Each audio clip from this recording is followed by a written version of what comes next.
Welcome to episode 37. This conversation, we are joined by Glen Irvin.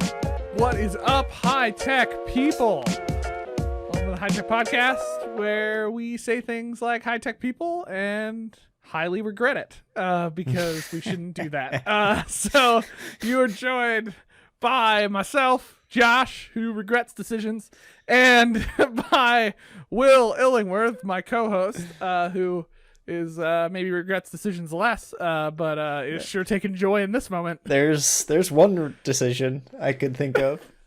Just joking. Love you, buddy. What, letting me intro this podcast? Hey, at least you got my name right this time too, so it's fine. We're doing great, folks.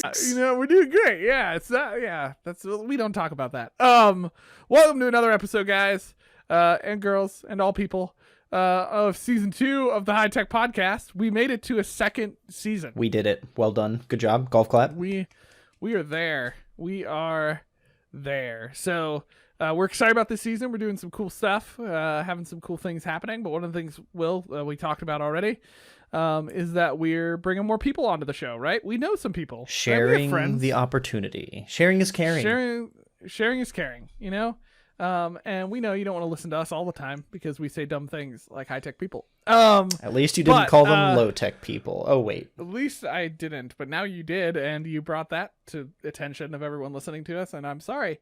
On that note, though, super excited because we're into second episode of season 2, and we got a cool guest coming on for this episode. So we're not doing like just a specific interview series this season, but we're going to be bringing people on to the HiTech podcast in our regular release episodes. So this time we brought on Glen Irvin, who you know really well, Will. Good friend, longtime friend. Was it like Schoology days? Yeah. I forgot to ask when we were doing the interview that was how you guys connected. It was the Schoology Next conference, and actually, this is a great little teaser that didn't come out in the episode. He and I met. We were both ambassadors, I think, but we specifically met because there was a Twitter contest, and if you can imagine, both Glenn and I were at the top of that leaderboard with some frequency. I believe he won. Yes. I really think he won, but yeah, I think that's literally how we met. I'm like, found him one day. I was like, are you the guy? Are you the guy that keeps taking first place for me? Yeah. So, I wish I had remembered that. Surprised me about either of you guys. Yeah, right. Yeah, because that's like I didn't know Glenn really before this at all, other than like interaction on Twitter a little bit and my time listening to On Education. Right. And so like that's where I knew his name from. But super excited for this episode because we're talking about the difference between HiTech or between technology in EdTech. EdTech in you'll get there, buddy. K12 and higher education. So obviously Will and I's focus is higher education, but the Glenn has taught both in higher ed now and has done a lot in K12. Yeah. And instructional technology coach in K12. So his insight is really cool. And I think we learned you and I learned a good bit of stuff about kind of the differences. I think things that we haven't considered because we just live in this higher ed world where we have less rules, apparently. Less legal rules. We still have our stuff, but rules. It's usually policies and things like that. Yeah, policies and things like that. So excited about that. Excited to check that out this episode.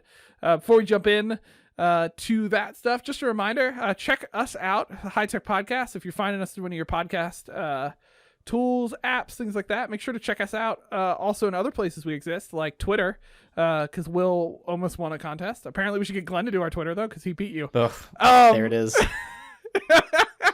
But check us out on Twitter, our handle at HiTech Podcast on Twitter. Also check out our website where we put all these episodes, including cool resources, little tips, things about the tools that we talk about at hitechpod.us or us, depending on how you want to say it. HiTech Pod us. Yeah, you should pod HiTech us. Pod us. Yeah, pod us.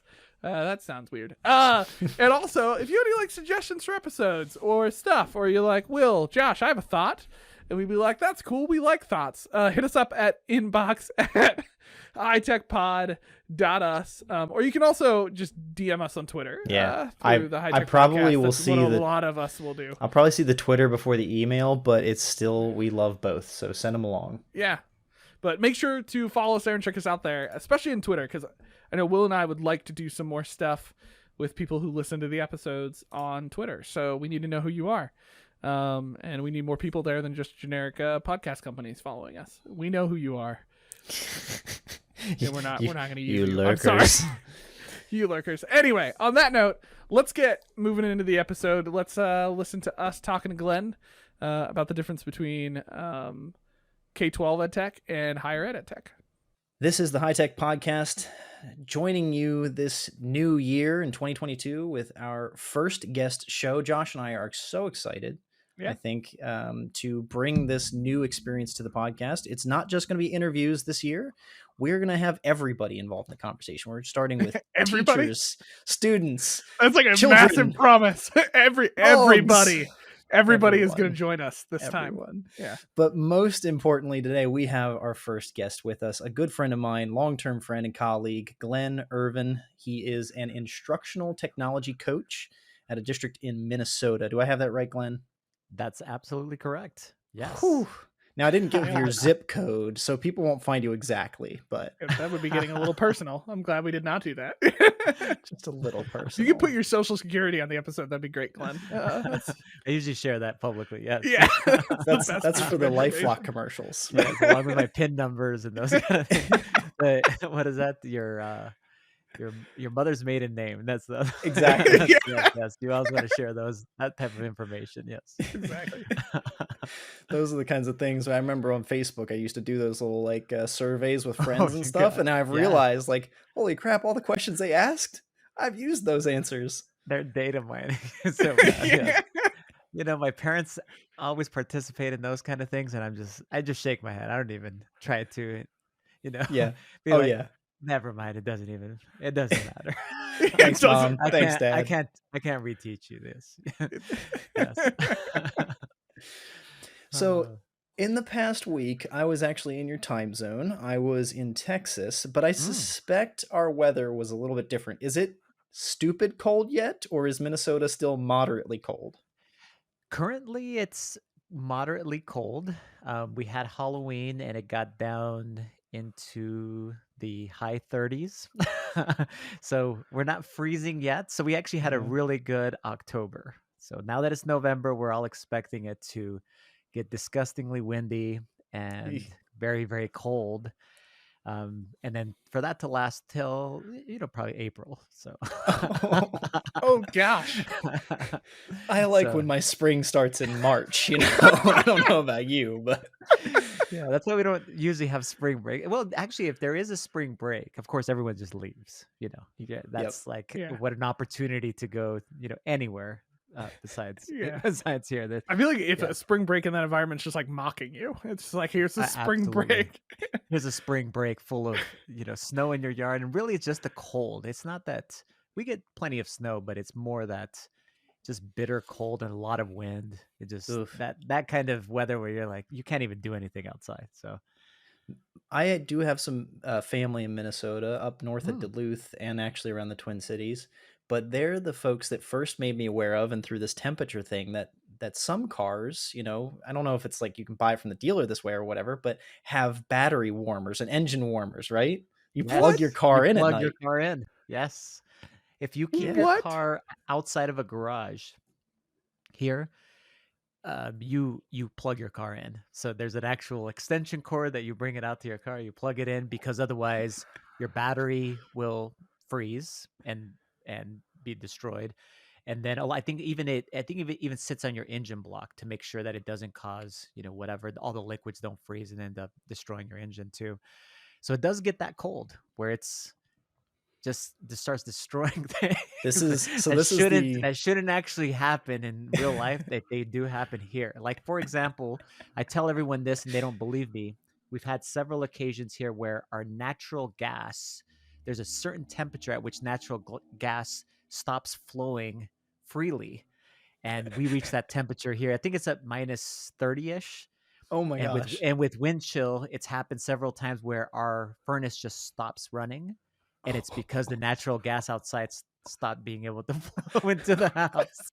So you have to wait till it gets, once it's up to minus 20, -25. yeah, when it gets up It- there, real Yeah, when balmy. it gets to it- minus your 20. furnace finally turns back on, but right then you're like, this is the moment when I really need you, furnace. Yep, no natural gas. So I don't that mean happens. this. I don't mean this as offense, but I believe at this point, if your environment is fighting back against your furnace, it's time. That's not where we were ever meant to live. I'm just gonna be Yeah. honest. I feel like You have to be like, I'm originally from El Paso, Texas. So, and my family is associating Minnesota with, they just call it Alaska. They just say Alaska. We don't know why.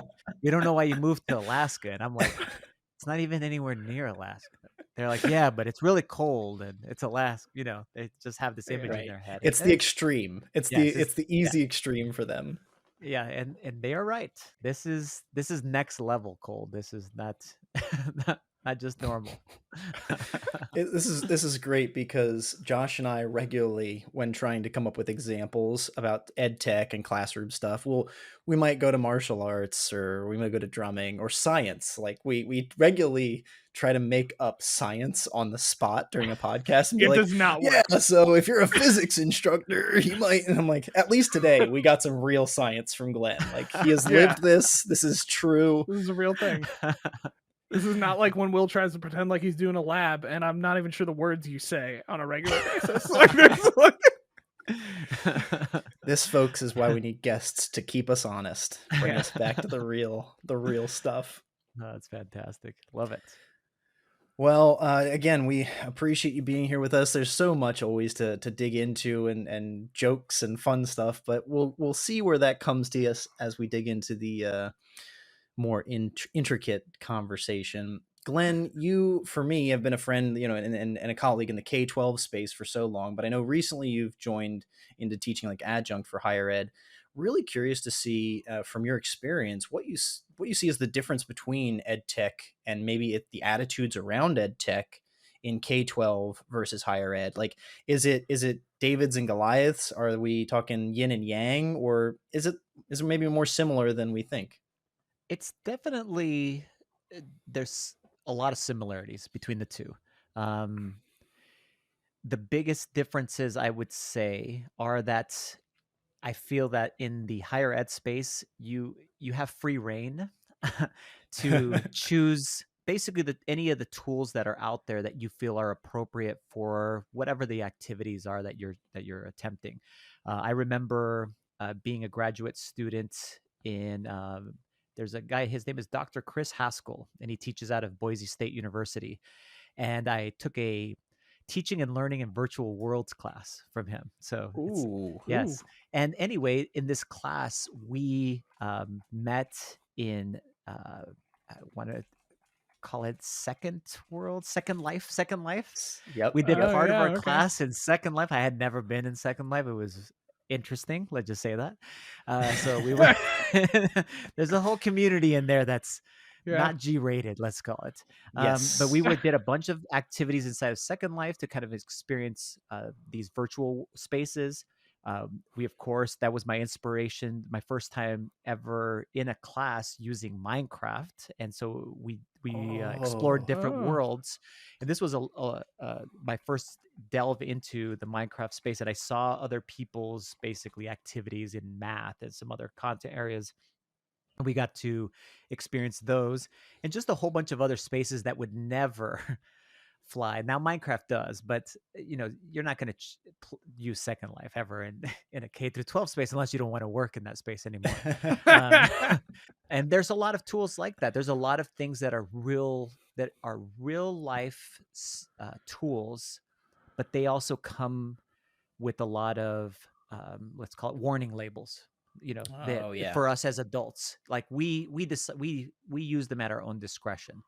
But obviously in the K-12 space, we have to take that discretionary role as educators or as directors of technology, and the apps and websites that we decide to go ahead and use are more limited. So we have to really limit their access, and then it's even divided between secondary, like high school, 9 through 12, and then anybody younger than that, really, basically at our schools, because there's this dividing line because of COPA and FERPA laws that I think the age is 13 is usually the magic Yep. number. Well, 13 is somewhere in 7th or 8th grade. So most of the time, middle schools don't venture into that space. Don't decide, oh, this will be okay for these 8th graders, but not for the 7th graders because it's so close to those age groups. So they just So I cut it would off say carte blanche, like everybody doesn't get it, kind of yes, thing. and if Oh, wow. you would be amazed at how many apps, websites are 13 plus that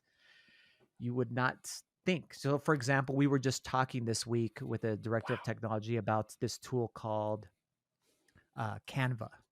It's a website, fantastic resource, amazing ability to be able to do all kinds of graphic design, makes us that are not graphic designers make us look amazing. And so our student, yeah, exactly. Our students also can use these tools in a variety of different ways, and they do at our high school. But there is that 13 plus rule in there. And so you can use it, by the way, some of these tools with our younger age students, but you obviously have to get permission from parents.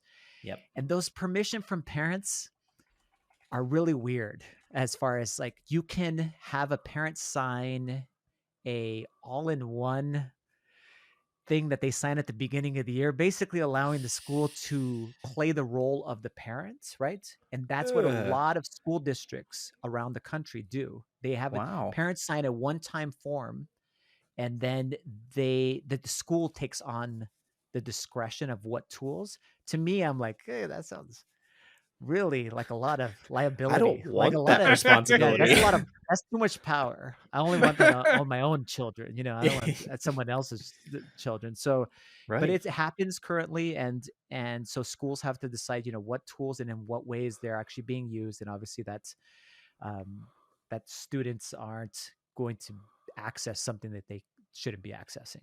But so many things are just layered with just so many, even just ads.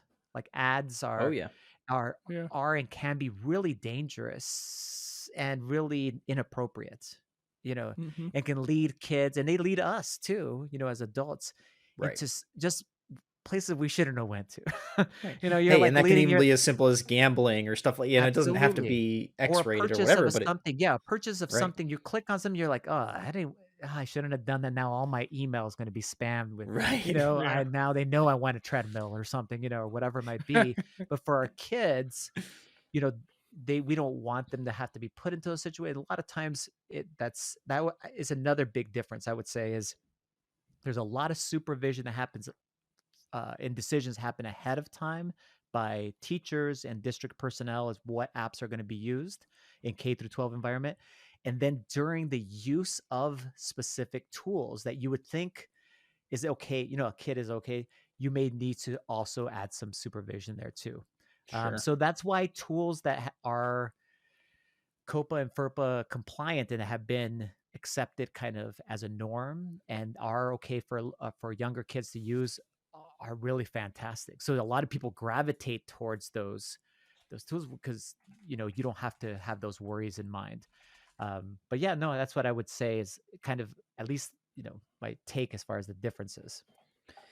So a quick pivot on that. One of the things that we hear a lot in higher education, especially take Nearpod for example, from some folks, is like, or even Schoology for a very long time. We used to hear that. Josh is no longer with them, but it looks elementary or it looks kiddie. Have you had any sort of like aesthetic response like that? That's been on both sides?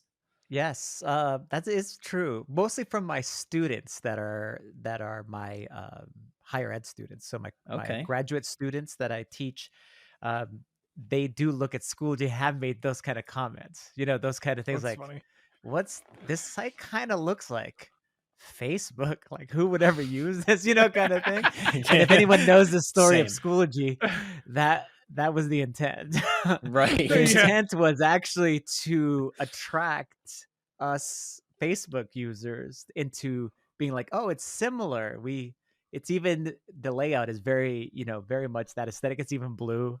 And it has like this aesthetic with this feeling where you're like, oh, I've done this on Facebook. I think I can do it here. So it was definitely a sell for educators, to pull them in.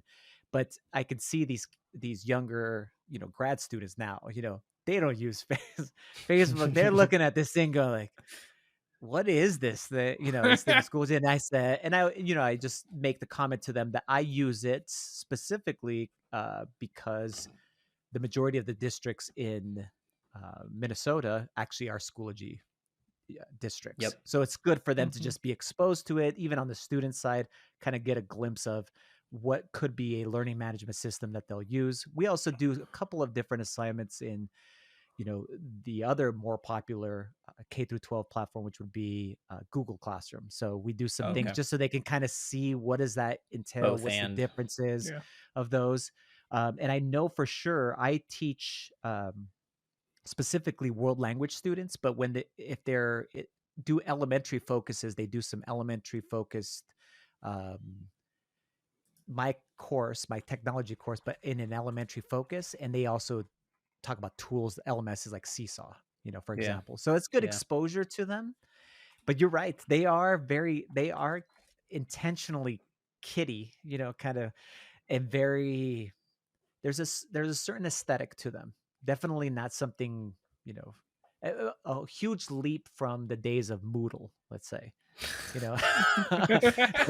Any of you guys out there that use it, it's a different world. Even like with those of us that created content inside of Moodle know that it was painstaking and you really took pride because you had to, because it took you a long time to formulate this really ugly thing that you had put together, but that was definitely not kiddie friendly. Yes. It's gross, but I made it and it's mine. I made it. And I have I have this test quiz that can randomly pull from thousands of questions.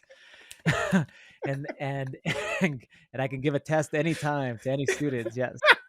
Yeah. Any subject. You make jokes about that, but I'm still working with faculty members who did Moodle, and we're in Canvas now. Okay, this is 2 LMSs later, and they're still mad at us that they can't do that with their quizzes anymore. They're like, no. They're like trying to get the LMS to do it. It's like, guys, we haven't done that for years, and nobody wants to. You need to stop. I know that it was cool back then, but it's done. We've moved on. It's time for something new. I moved them from Moodle to Schoology in 2000 at the end of 2014, going into 15. Yeah. So it's at least been 7 years since they've seen Schoology. Yeah. But he moved them Moodle, but he moved them to Canvas 2 years ago now. Yeah, it's been coming up on 3. Yeah, it's coming up on 3. And they still just want Moodle back. It's been a decade, and they are still trying to make their crazy quiz questions. And I had an instructor go, "Can I make a rubric inside of another rubric?" Like, this was a real question I got. I'm like, no one should do that. Please don't. That's not a thing. I used to be able to do all this stuff inside of Moodle. It's like, yeah, you did. Yeah, you did. You shouldn't have. I used to have the number one example for me was folks would, just do gymnastics with their grade book. And I'm like, I'm sorry. At the end of the day, it needs to equal 100 or something. You just like, it doesn't. 725. Why? Or I needed this, like, I had a couple of folks who had like this kaleidoscope effect of weighted averages, where like their total categories would each be weighted at like 25%, but then within them they sub-weighted them somehow. I know exactly who you're talking about right now. I know the faculty member that you're using in this example. They wanted then that 20% and the 5% to like be something different within the same it's just like that stuff really. But besides the educational side, you really just touched my heart for like that moment that started me in the internet, which was Zanga. Like, I used a Zanga because I could customize everything about it. I could make it as ugly as I wanted it to be. But it was my Zanga. Yes, of starting with nothing and then making something that was kind of ugly. Man, it worked though. It was definitely functional for a lot of things. It did some things that are impossible to do with any LMS currently. Oh yeah. Yeah. Probably for good reason. For absolutely good reason. Glenn, I find, just like circling back to some of the initial stuff you're talking about, that I find interesting. And so I was excited for this conversation because, so my background, obviously, like I jumped into higher ed, coming into actually what used to be Will's job. So all of his problems I adopted. But a lot of my experience has been in higher ed, of what's going on. And your comment about less restrictions in higher ed is interesting to me, because it's actually a little bit of the different of like experience I've had with instructors who've come from K12. But I think what you're saying is starting to make sense to me, because so like context, like we build fully online programs, and so the office I work in, a lot of the tools that we're picking, like they're either getting picked for like programs of courses, or because these courses are going to pass from instructor to instructor, so they have to be kind of more evergreen. The instructor can't just like pick what tool they want to use. But I get these past instructors from K12 that are like tool happy, like, and want to like pick tools.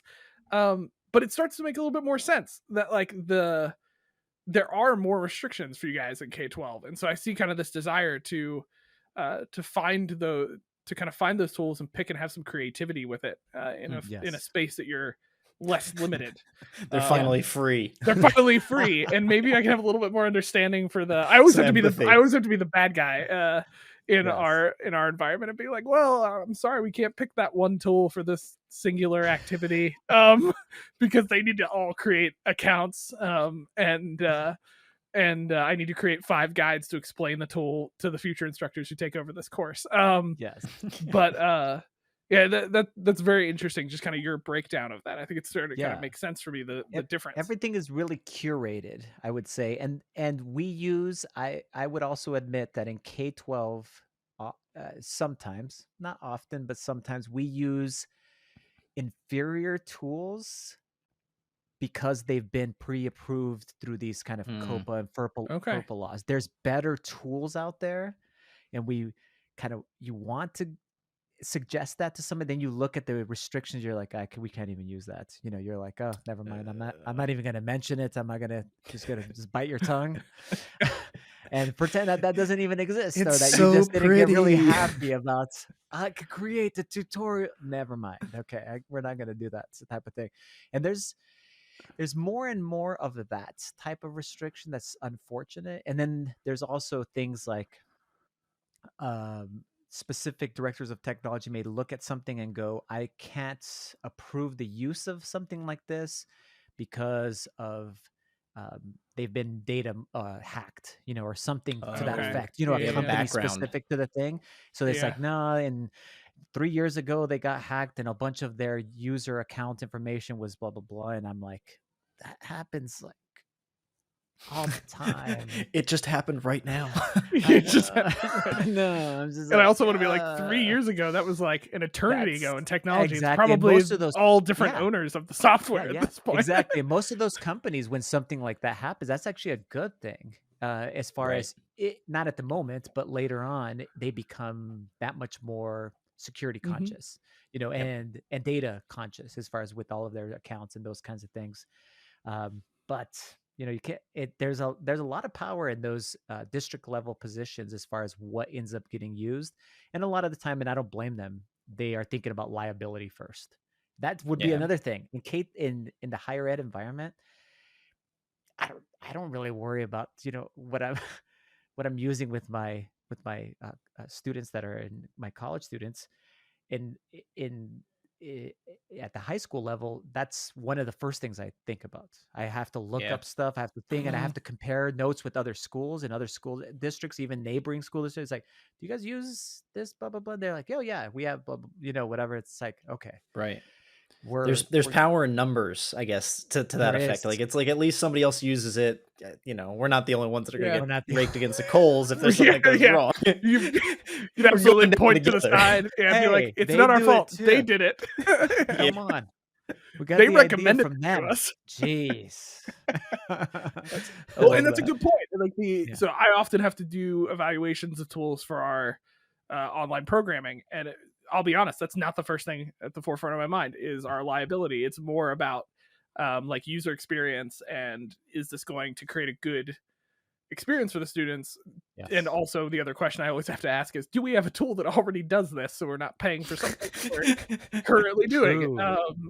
So like those are kind of the big things that we're evaluating, but it's very rare that I'm, aside from just asking, does this blatantly, ignore FERPA? That's kind of where my conversation stops, at the liability piece. Yeah. And I would say that following along with that conversation thread is the cost is also another big, huge factor. Yeah. Like I'm telling you right now, if something is free, K-12 will explore every option to be able to use that tool. I mean, we will permission slips. We will get permission slips to parents. We will do whatever we need to do to try to get that tool to our students. It's, of course, the Google Suite is basically kind of become part of everything that almost every school district does currently. I mean, it just become part of everything that we do. And I mean, yes, it's it's a superior, great tool, but it's also free. And I think that combination of things, like, yep, that's what we're going to be going with. Yes. Lead them the Holy Grail. Yes.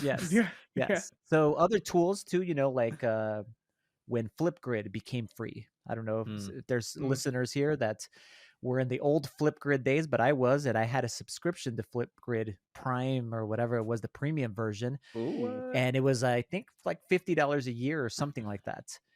And then obviously Microsoft purchased them, and it became a free product, which I was like, wow, what a tool that is now completely free. All of the premium, supposedly premium features that were there before are now all free for everybody. And now it's kind of like, yeah, that's old news. We all know Flipgrid is like, we're just used to it. Like, that's of course we would use Flipgrid. It's free. It's like, it used to cost money, but you got a student teacher who shows up like, hey, teach, have you ever, I'd like to use Flipgrid today. It's this new thing I've learned about. It's like, kid, come on, kid. My running joke for the longest time when I first started getting into EdTech was like, the two things I knew everybody knew about EdTech were Flipgrid and Kahoot. Like, if I had $1 for every instructor who came to me and was like, oh no, I know EdTech, I use Kahoot. And it's like, so does everybody else. It's okay, buddy. Kahoot, talk about permeating a whole EdTech market. K-12 and secondary, higher ed, everybody. I mean, that is, you're right. That's probably the most popular tool that is out there. And I still hear their song, their little game song, as like it's my nightmare. I hate it. Hashtag not a sponsor. Like, I just hate that sound. Get the shivers. Now I have a quick question before I move on to one of the things I want to ask you, because I'm curious your thoughts on this. Because from the outside, I feel like I've noticed this thing where in higher ed, although we use and have a little bit more freedom for EdTech, I feel like there's less of like a kind of culture of like interest in EdTech in higher ed than there is in K-12. Is that something that you notice as a difference? Okay. For sure. I would say that if I was going to do a hierarchy of importance, things that are important in higher ed, one of the first things I would talk about would be curricular materials. Like the textbooks and what are we using to actually teach, it's super high on the list. In K-12, that is not high on the list. That's probably that's way lower, because we use a variety platter of stuff. It's like a hodgepodge of resources and things, and there are companies obviously that make a killing in the K-12 space too, textbook companies I'm talking about. But I see that as the curricular materials, number one, as far as a thing, and then kind of down the line a bit is any kind of EdTech tools. In K-12, I would say probably in the top 3 would be like EdTech tools. Would be like, I need to be able to use X, like whatever those tools are at the elementary level, or the LMSs up at the secondary level. If we ever didn't have we just suddenly didn't have Schoology, for example, in my district. You mean like when Amazon goes down? Yeah. When you mean when like very real Amazon examples? servers go down, there's gonna be a big meltdown that's gonna happen at the K12, because we're gonna go like, oh, that had everything. that was my everything. My And curriculum, yes, my and activities, my worksheets. it's like, it was great because I had everything on there. Now it's all gone. Yeah. So anytime Schoology has gone down, and it has in the past few years, a few times, for any extended period of time, my goodness, it's like our school kind of goes like, okay, what are we doing that? What do we do now? How do we teach again? Yeah. What is, okay. Yeah. Okay. Yeah. Let's get some paper. Okay, but how am I going to keep track of any of this? Paper. I think that's the only thing I'm allergic to.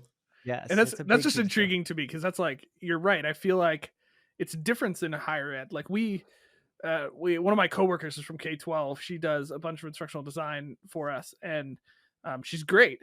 And one of the things she's just always surprised by is we just only made it a requirement for our non-online programs right before COVID that they had to use our LMS. Yes. And that blows her mind. That is something that goes on. And that was just always what I assumed life was like, until I started talking to people in K12. I was like, oh no, you can require them? Oh, that's cool. We do not.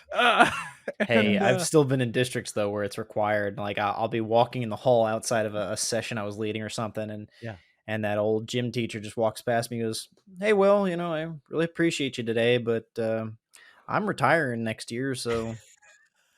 I mean, how many times have you heard that, Glenn? Right? There's still, as much as it is required, it's not always required. Yes. And I would say that we live in that space, many of districts, in the LMS space, let's call it. And so do our parents now too. And so it's so important now. We have this it's our front facing, materials, grades, everything, comments, the assignments themselves. So everything's very open, and we have this, unlike in the higher ed space, we have these backseat audience, the backseat crowd. Ooh. that can view all of your stuff, and then probably be able to critique anything that's you're using, materials, the assignments themselves, your evaluation of their kids' materials and work and whatever it might be. So all of those things can definitely play. Suddenly your feedback is like in a theater. It's on display. It's on display, and it's public, and basically it's for the parents are seeing that, and obviously our administrators too, so their bosses can, and they do jump into courses and see kind of what's going on. And so it's a good thing. There's positives of that, positive takeaway. Sure. So it keeps everyone not on edge. I don't want to say everyone towing the line. Let's call it. It's like doing the right things, and then checking the boxes, meeting the expectations at minimum. Yeah. There's a certain level of expectations that we have that we help teachers to be able to go ahead and get to. And we want you to go ahead and at least do that, do that minimum. And when you don't, there's a lot of people, they just call you out. There's no question. Someone's going to say, hey, this is not whatever, and so way more in the public eye, I would say. Yeah. Well, I think the final question for our chat time here is kind of just keeping it in the spirit of high tech. Is there a single app that you've found that maybe works well in both cases, or it's just the top app at your list right now? My second top app. Okay. Second place. I'm gonna go ahead and give them is who I just we just finished talking about them. It would be Flipgrid, and most people would say actually Flipgrid is probably their top app, and I would not disagree with them. As far as that. For what it does is amazing, and you can use it in a variety of different ways. And the most important part is that the student voice parts. You can really get kids that maybe don't participate or don't do well as far as in in an in-class setting, and their voice can also be heard. Yeah. But my top choice would be that I've used in both settings and that I've found success, and many other teachers have found success, is another app you talked about just a little bit earlier, a website, Nearpod. And the reason why Nearpod is because it fills the checkbox in a lot of spaces. And what Nearpod has done really well is they started off basically as a great way to adapt your lecture-based teaching. So anytime you were giving direct instruction, let's call it, or lecture-based, whatever might be direct instruction, you could make sure that you had student voice and also student feedback during the lesson instantaneously, and be able to use that feedback to, adjust your lesson. As they've grown and as they've progressed, it's one of the tools that I would say has a trajectory of up, as far as they continue to add tools that add value to the company. So they see somebody else. Like, for example, there was this company, it still exists out there. It's called Padlet. And Padlet was this website that it just offered this interesting way to be able to go ahead and have students put their voice on basically what it was like a bulletin board. And you could add commentary and images and video, etc., whatever it might be, depending upon the question that was posed by the teacher. Then you could have some great discussions based upon what they posted there. Well, Nearpod said, that's a great tool. We're going to add it as one of the slide options inside of our whole suite of many other tools. Yeah. And there's tons of other things inside of Nearpod, including seamless integrations with other outside tools. So I think GeoGebra might be a tool that exists out there. Well, if you want a specific tool inside of GeoGebra, you can grab it and pull it inside of Nearpod, and so many other ones. I think there's a science one related to physics, and I can't think of the name of it. The physics simulator kind of tools, and you can bring them right into a lesson. And that's great for teachers, because educators and the students too, but for lesson plan design, you want to be able to quickly accumulate all of your resources and then be able to gather them all in one place, and then be able to deliver that instruction to your students. And in between, you can ask questions, have activities, all within one platform. And then the best part that I always tell teachers, and that's the part where it was the biggest seller for me, and that's why I would I always try to hook people onto it, is that you don't have to think of the questions ahead of time. Times it's actually good not to. It's good to have some placeholders in there just to temper your long lecture, to have some things in there to break it up. But as something comes up in class, or as you see students become disengaged, or they have that question look on their face, you're like, I have no idea what you're talking about, man. You can just stop, and then you can go ahead and pose a question to all of them, and then use that to steer the conversation, the direction of what your lecture is going to be. That's the power of that tool, obviously the feedback and those things. And it continues to just get better. And then the biggest thing, it just works. There's a lot of tools that are awesome. You guys know this too. Yeah. There's a lot of things out there that are great, but they require a lot of troubleshooting. And sometimes they just don't work correctly like they were meant to work. This thing just works. Kids enter some code and they just are in the lesson, and it doesn't even matter what device they have on their end, whether it's a phone or a MacBook or anything else in between. They can just log into the lesson and just follow along, be able to see it. And that's the reason why I would sell that up. Is not that I'm sponsored by Nearpod or anything else, but Nearpod, if you're out there, just reach out to me at Earthstatus. Just message. But it's one of the things where I'm just like, it makes sense for so many things that teachers do. Like, you do this already, you might as well bring your game up a little bit and really get your kids involved in these conversations, in these lectures, and these discussions in an easy way. Well, and if you think about a Boy Scout, right, like always be prepared kind of a mentality, like what Boy Scout doesn't have a Swiss Army knife that has the knife, the file, the toothpick, the fork, the spork, like all that stuff in it. That's Nearpod. It is the Swiss Army knife of educational technology. We've done an episode on them. We love them. I love them. I've been using them for tons of years in different capacity, but I agree. Like, it really transcends, because where some folks have looked at Nearpod, and the only thing that I've had the criticism in higher ed is it looks kiddie.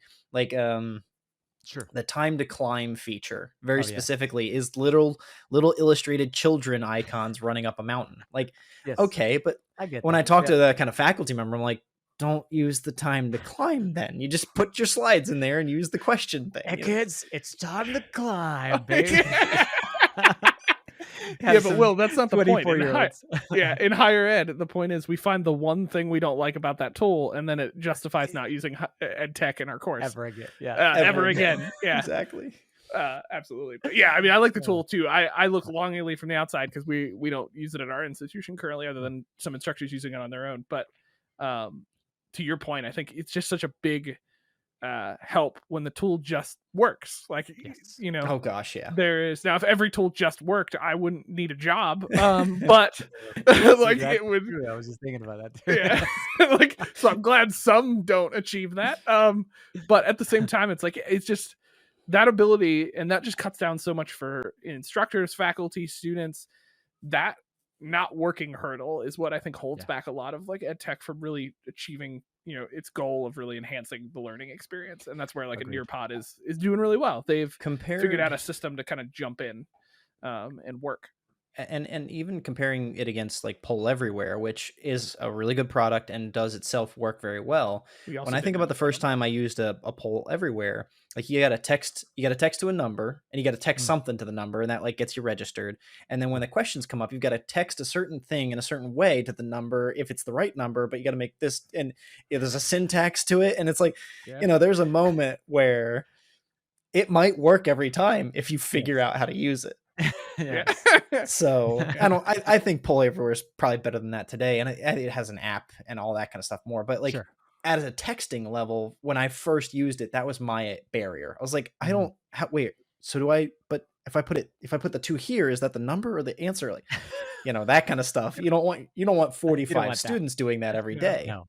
Well, so, especially for something like Nearpod, and I think that's to your point. You made the comment of like it integrates into the space of where the instructors are already doing what they're going to do, and it brings something else to the table, which is that it can bring a lot of those tools and features into all together into a space that helps it look seamless for the students, which is helpful, because there's already enough hurdles to them learning. Let's get rid of as much of that as possible. Absolutely. Absolutely. Yeah. All right, folks, this has been another wonderful episode of the HiTech podcast. We have just had such a great conversation, I think, and it's nice to just kind of go shoot the breeze, if you will, get some of the ideas from different colleagues, and hit your mic as you are wont to do. Every time. That's all I am. I'm here to hit the mic. This has been Will and Josh again with Glen Irvin. Thank you again, Glenn. Hope to hear from you again soon. We didn't even get to talk about Minecraft today. Oh, yeah. In any depth. We'll have to have you back. Yeah, you'll have to come back and talk about that, because Will has told me much, and it is really cool. I've attempted to tell you mostly accurate stories. I do not have a good memory, right? But I know it's been through the Will interpretation, so I've at least gotten part of what you actually did. So I'm very interested to have you back and us talk about it. For sure. But until next time, folks, we'll sign off here with Glenn, and you'll hear from us in just a moment to wrap up the episode. If we haven't said it enough, thank you again, Glenn. I mean, this just was such a great conversation. I really appreciate that he took the time with us, and it's always just fun to, get a third opinion here. That's not just, an EdTech context, but like Glenn has been in the trenches just like we have. You know what I mean? He feels those same issues and has wrestled with the same crap we have. Yeah. No, I can't thank him enough for that. I mean, it was cool to get to talk to him, other than seeing his random tweets on Twitter. That's basically been my experience up to this point. So like to get his input, and also just like tons of years in K12 to be able to like get his input on that world and just like what he's experienced in there. yeah, it's really cool. Just like a wealth of knowledge, and some of the stuff that he's done like is on a whole different level with EdTech. So it's just cool to like get his perspective on some of that stuff. And check out his way cooler mic. You guys can't see it, but his mic is way cooler. Oh my gosh, his setup was he's awesome. He's a real podcaster. And streamer. He's a Twitch live streamer now too. Yeah. So anyway, just like I can't thank him enough for being there, and just really interesting reminders of the difference between K12 and higher ed. Even though I would say I think there's a lot of similarities. Yeah. More than we think there are. There are some significant differences in the way we handle it and address EdTech. But still very at the core, I think the core practices of how we integrate technology, how we look at it, how it transforms or enhances or whatever it does to what we're doing in teaching.